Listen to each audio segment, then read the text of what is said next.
Ankara-Filistin Dayanışma Platformu 8 Ekim sonrasında kurulan ve o süreçten bugüne kadar Filistin'deki, Gazze'deki kardeşlerimizin yanında olan İsrail Siyonist işgalci devletine karşı da duruş sergileyen, kamuoyu oluşturmaya çalışan bir sivil toplum kuruluşudur.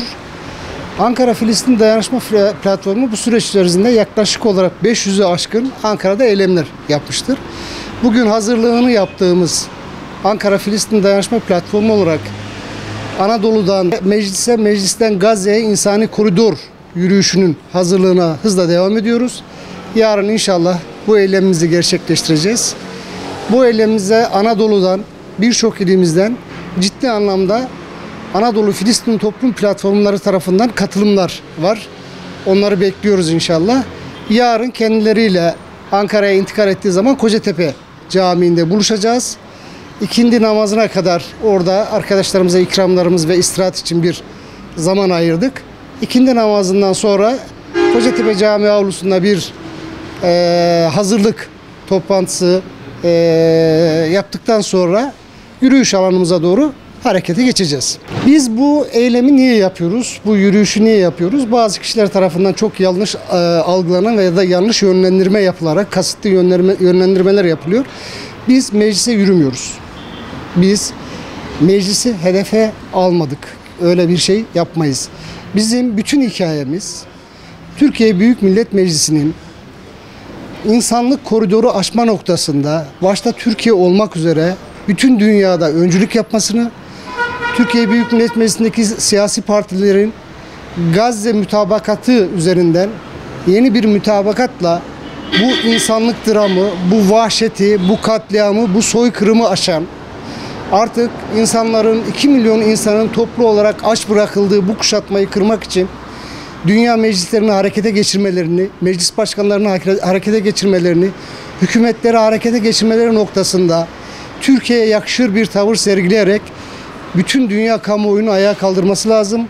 Karadan, denizden ve havadan Gazze'ye insanlık koridorunun, yardım koridorunun açılması ve Siyonist İsrail'in durdurulmasını hedefliyoruz.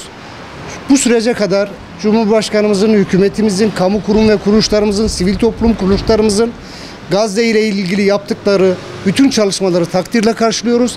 Ama görünen o ki bu yetmiyor. Dünyanın artık ayağa kaldırılması lazım. Dünya toplumların vicdanı ayakta. Artık iktidarların, meclislerin, devletlerin ayağa kalkıp Siyonist İsrail'i durdurması, bu katliamı durdurması, bu soykırıma karşı artık dur demesi gerektiği kanaati bizde hakim ve bunun için Anadolu'daki sivil toplum kuruluşları, Ankara Sivil Toplum Platformu bünyesinde Ankara Filistin Dayanışma Platformu ve diğer platformlar bu yürüyüşümüze, bu haykırışımıza, bu basın açıklamamıza destek vermek için Ankara'ya geliyorlar. Yarın Kocatepe Camisi'nde ikindi namazını buluştuktan sonra da inşallah meclise doğru bir yürüyüşümüz olacak. Bu tamamen meclise insani, vicdani bir çağrıdır. İnsani koridorun kurulması ve açılması noktasında. Evet, biz 2 yıldır bu çalışmaları yapıyoruz. Başta Ankara'daki vatandaşlarımız olmak üzere tüm Türkiye genelinde bu çalışmaların yapıldığı bölgelerde insanlarımızın katkıları ve katılımları çok kadirşinas. Hepsine ayrı ayrı teşekkür ediyoruz. Allah razı olsun. Yarınki bu yürüyüşümüze başta Ankara olmak üzere çevre illerden, hatta Diyarbakır, Batman, Malatya, Elazığ, Trabzon, Konya gibi illerimizden büyük katılımlar oluyor. Bu konuda imkanlarımızı zorlayalım. Yarın Ankara'da tarihe şahitlik yapabileceğimiz bir destekle, bir basın açıklamasıyla inşallah Gazze yolunda yeni bir aşamayı, yeni bir yolu açmış oluruz diye ümit ediyoruz.